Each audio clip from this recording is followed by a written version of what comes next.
उखाळी मंदिर आणि याचं पुनर्निर्माण होऊन कलशरोहण झालं ही खरोखर आपल्या सगळ्यांकरता अतिशय आनंदाची गोष्ट आहे। खरं म्हणजे आज या निमित्ताने चक्रधर स्वामींना तर मी दंडवत करतोच, पण वैराग्य मूर्ती दत्ता बापूंना देखील या ठिकाणी दंडवत करतो। वैराग्य मूर्ती दत्ता बापूंनी या मंदिराचा विकास केला आणि आज कलशरोहण समारोह या ठिकाणी होतोय। खरं म्हणजे आपण जर बघितलं तर आपल्या भारतीय तत्वज्ञानामध्ये आमच्या महानुभाव पंथांनी देखील कलशाचंच काम केलेलं आहे आणि म्हणून हा कलशरोहण समारोह जो आहे हा अत्यंत महत्त्वाचा आहे असं मी या निमित्ताने समजतो। आज आपण जर बघितलं तर मराठी भाषेला अभिजात भाषेचा दर्जा मिळाला। जगातली देशातली प्राचीन भाषा म्हणून याला राजमान्यता मिळाली।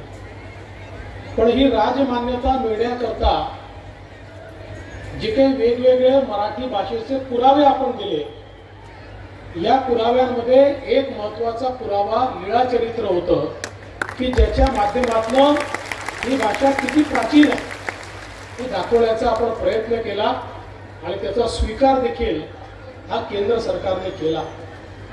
आपल्याला कल्पना आहे की ज्या काळामध्ये आपला समाज हा विषमतेने पोखरलेला होता आणि ज्या काळामध्ये परकीय आक्रमकांच्या आक्रमणामुळे आपल्या इष्टदेवाची पूजा करणं देखील कठीण होतं, ज्या काळामध्ये आपल्याला हिंदू म्हणून घेणं देखील अडचणीचं होतं, अशा सगळ्या काळामध्ये सर्वज्ञ श्री चक्रधर स्वामींनी महानुभावाचा मार्ग आपल्याला दाखवला आणि केवळ मार्ग दाखवला नाही तर समाजातली विषमता दूर करणारा मार्ग दाखवला। जातीचा, पंथाचा, भाषेचा विचार न करता सर्व लोक एक आहे, सर्व महानुभाव आहे अशा प्रकारचा विचार या ठिकाणी सांगितल्यामुळे एक समतायुक्त अशा प्रकारचा समाज हा संपूर्ण देशामध्ये त्या काळामध्ये तयार झाला। आणि आजही आपण पाहतो केवळ महाराष्ट्रात नाही तर देशाच्या कानाकोपऱ्यामध्ये आणि अगदी अफगाणिस्तान पर्यंत आपला महानुभाव विचार गेलेला आपल्याला पाहायला मिळतो। याचं कारण या विचारातली जी शाश्वतता आहे आणि खऱ्या अर्थानं गोपाल कृष्णांच्या ज्या लीला असतील त्यांनी जो एक शाश्वत विचार संपूर्ण संसारात दिलेला आहे त्यातला खरा विचार हा समाजापर्यंत पोहोचवण्याचं काम हे सर्वज्ञ चक्रधर स्वामींनी केलं। आणि म्हणूनच मला असं वाटतं की आज इतका मोठा संप्रदाय हा आपल्याला पाहायला मिळतो जो या ठिकाणी निश्चितपणे काम करतो आहे। खरं तर मला असं वाटतं की या उखाळीच्या विशेषाची जी काही महती आहे ती आपल्या सगळ्यांना माहिती आहे। आता बाबांनी एक गौप्यस्फोट देखील केला, मलाही माहित नव्हतं की अविनाशने देखील या ठिकाणी येऊन काही प्रार्थना केली होती, पण बाबा तुम्ही हे सिक्रेट सगळ्यांना सांगू नका, तर अनेक लोक या ठिकाणी पोचतील आणि मग ईश्वराला देखील प्रश्न पडेल की आता नेमकं कोणाला शोधायचं। पण मला एक गोष्ट निश्चित माहिती आहे, ईश्वर जो असतो तो आपले खरे भक्त शोधत असतो। आणि मला असं वाटतं की आज बापूंनी ज्या प्रकारे मी येत होतो त्यावेळेस आमचे कोळीकरजी देखील बापूंच्या अनेक गोष्टी सांगत होते, कशा प्रकारे बापूंनी समाजामध्ये काम केलं, कशा प्रकारे समाजाला सश्रद्ध केलं, कशा प्रकारे समाजाची सेवा केली। आणि मला अतिशय आनंद आहे की आज आमचे योगी बापू देखील ती परंपरा चांगल्या पद्धतीनं या ठिकाणी चालवत आहेत। कारण ही एक अशी परंपरा आहे की जी परंपरा वर्षानुवर्ष शतकानुशतकं चालली पाहिजे। या स्थानाचं महत्त्व आहे की या स्थानावर इतकी सगळी महंत मंडळी येऊन गेली या ठिकाणी या स्थानाला पवित्र करून गेली आणि म्हणून त्याचं पावित्र्य जे आहे हे पावित्र्य अशाच प्रकारे मला असं वाटतं आपण सुरू ठेवलं पाहिजे। आणि त्या दृष्टीने आजचा कलशारोहणाचा कार्यक्रम अत्यंत सुंदर आहे। मगाशी ज्याचा उल्लेख बापूंनी या ठिकाणी केला, जी मूर्ती स्थापित करण्यात आलेली आहे ती इतकी सुंदर आहे, आपल्यापैकी अनेकांनी पाहिली असेल, कोणी पाहिली नसेल तर जाऊन बघा। त्या मूर्तीकडे पाहिल्यानंतर प्रत्यक्ष भगवंताचं दर्शन त्या मूर्तीमध्ये आपल्याला मिळतं आणि आपली नजरच हटत नाही। हे खरं तर भगवंतच आपली मूर्ती घडवून घेतो, पण ज्या कलाकारांनी, ज्या कलावंतांनी आणि शिल्पकारांनी ती मूर्ती घडवलेली आहे त्यांना मी वंदन करतो की त्यांनी हे जे काही दर्शन आपल्याला या मूर्तीच्या माध्यमातून दिलेलं आहे हे मला असं वाटतं अत्यंत महत्त्वाचं आहे आणि म्हणून त्यांचंही अतिशय मनापासून मी या ठिकाणी अभिनंदन करतो। गेल्या काळामध्ये आपल्याला पंथाची सेवा करण्याची संधी मिळाली। खरं म्हणजे मानवा पंथाचे जे वेगवेगळे मंदिर आहेत, श्रद्धास्थळ आहेत, या पंथाचा वाढता प्रभाव पाहिल्यानंतर त्या काळामध्ये परकीय आक्रमकांनी, मुघलांनी वेळोवेळी आक्रमण करून अनेक आपले जे महत्त्वाचे श्रद्धास्थानं आहेत त्या श्रद्धास्थानांना खंडित करण्याचा प्रयत्न केला, त्यांना नष्ट करण्याचा प्रयत्न केला।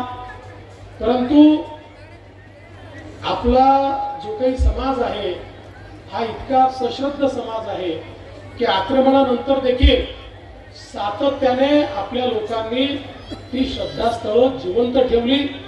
ज्या परिस्थितीत असतील त्या परिस्थितीमध्ये त्याचं संवर्धन करायचा प्रयत्न केला आणि म्हणूनच ज्यावेळी कारंजेकर बाबांनी आम्हाला हे सांगितलं की आता ही जबाबदारी सरकारने घेतली पाहिजे आणि सरकारने या आमच्या स्थळांचा विकास केला पाहिजे, किंबहुना याची जी अवस्था आहे त्या अवस्थेला थोडंसं चांगल्या सुस्थितीत आणलं पाहिजे।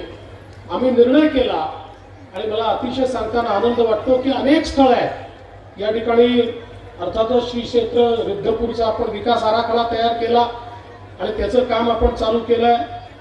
श्री क्षेत्र पांचाळेश्वर असेल, श्री क्षेत्र पोळीचा देव असेल, श्री क्षेत्र जाळीचा देव असेल, गोविंद प्रभू देवस्थान विष्णूचं असेल, अनेक ठिकाणी आपण मोठ्या प्रमाणात आता या ठिकाणी कामं सुरू केलेली आहेत। आणि सगळ्यात महत्त्वाची गोष्ट की ज्या मराठीचं साहित्य इतक्या मोठ्या प्रमाणात रिद्धपूरला निर्माण झालं आणि आजही मी तर असं म्हणेन की आमचे जे महानुभाव पंथाचे महंत आहेत हे जेवढ्या मोठ्या प्रमाणात या ठिकाणी साहित्य तयार करतात तेवढं इतरत्र होत नाही। मी जेवढ्या कार्यक्रमांमध्ये जातो तेवढ्या कार्यक्रमांमध्ये प्रत्येक कार्यक्रमात कोणाचं ना कोणाचं एखादं पुस्तक, कवितांचं असो, लेखांचं असो, लीळाचरित्रावरचं भाष्य असो, गीतेवरचं भाष्य असो, त्याचं विमोचन करण्याची संधी मिळते। त्यामुळे इतक्या मोठ्या प्रमाणात ही विपुल ज्ञान संपदा ही जी काही समाजाने तयार केलेली आमच्या बाबांनी, महंतांनी या ठिकाणी तयार केलेली आहे आणि मला असं वाटतं की त्याचं संवर्धन झालं पाहिजे। आणि म्हणून आम्ही हा निर्णय घेतला होता की कुठल्याही परिस्थितीमध्ये रिद्धपूरला मराठी भाषा विद्यापीठ झालं पाहिजे। आणि मला अतिशय आनंद आहे की ते मराठी भाषा विद्यापीठ आपण रिद्धपूरला सुरू केलं आणि आता त्याचा पुढचा विकास आपण करतोय। म्हणजे ज्या ठिकाणी लीळाचरित्र लिहिलं गेलं, ज्या ठिकाणी मराठीचे अनेक ग्रंथ लिहिले गेले, त्या ठिकाणी खऱ्या अर्थानं मराठी भाषा विद्यापीठ झालं याचा मला अतिशय आनंद आहे। आणि मला विश्वास आहे की आमच्या महानुभाव पंथाच्या माध्यमातून या मराठी भाषा विद्यापीठाचा उपयोग करून आमचं साहित्य, आमचा विचार आणि आमचं अध्यात्म हे जगभरामध्ये जनजनापर्यंत पोहोचवण्याचं काम हे आपण सगळे लोक मिळून कराल हा विश्वास या निमित्ताने निश्चितपणे मी व्यक्त करतो। आज खरं म्हणजे या अतिशय चांगल्या कार्यक्रमाच्या माध्यमातून मी मंचावरील सर्व महंत मंडळींना आश्वस्त करू इच्छितो की आपण हे काम हातामध्ये घेतलेलं आहे। जवळपास 20-25 ठिकाणचं काम काही ठिकाणी सुरू झालं आहे, काही ठिकाणी सुरू होत आहे। सगळं काम काही वर्ष 2 वर्षात होत नाही, पण मी आपल्याला एवढं नक्की आश्वस्त करतो की या 5 वर्षाच्या काळामध्ये जेवढे प्रमुख स्थानं आपल्या महानुभाव पंथाचे आहेत त्या सगळ्या स्थानांचा विकास करण्याचा संकल्प आम्ही घेतलेला आहे आणि त्याचं काम आपण निश्चितपणे पूर्ण करू. अनेक ठिकाणी अतिक्रमण आहेत ती आपल्याला काढायची आहेत. आजही काही परधर्मीयांनी त्याच्यावर अतिक्रमण करून ठेवलेलं आहे.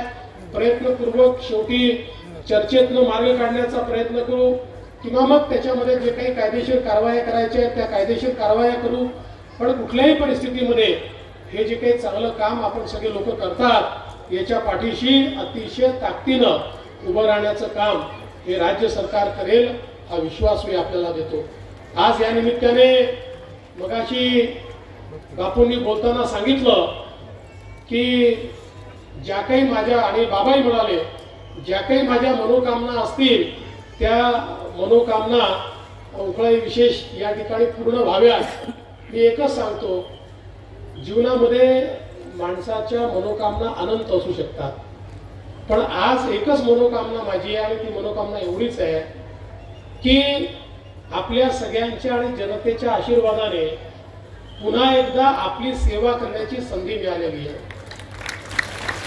मनोकामना एवढीच आहे की जे प्रेम तुम्ही देता माझं काम असं असावं, मला आशीर्वाद असा मिळावा की माझ्या कामामुळे हे प्रेम तुमचं कधीच आटणार नाही, ते कधीच कमी होणार नाही, ते वाढतच जाईल. अशा प्रकारचा आशीर्वाद हा उकळाईने मला द्यावा. अशा प्रकारची उकळाईच्या चरणी या ठिकाणी प्रार्थना करतो आणि या अतिशय चांगल्या कार्यक्रमामध्ये आपण सर्वांनी मला निमंत्रित केलं आणि अतिशय सद्भाग्य आहे की या ठिकाणी दर्शन घेण्याची संधी मला मिळाली. त्याबद्दल आपल्या सर्वांचे अतिशय मनापासून आभार मानतो. शांतपणे आपण इतक्या वेळापासून बसला त्याबद्दल आपल्या सर्वांचे आभार मानतो आणि माझं बोलणं संपवतो. धन्यवाद. दंडवत. धन्यवाद साहेब. आपण एकदा साहेबांसाठी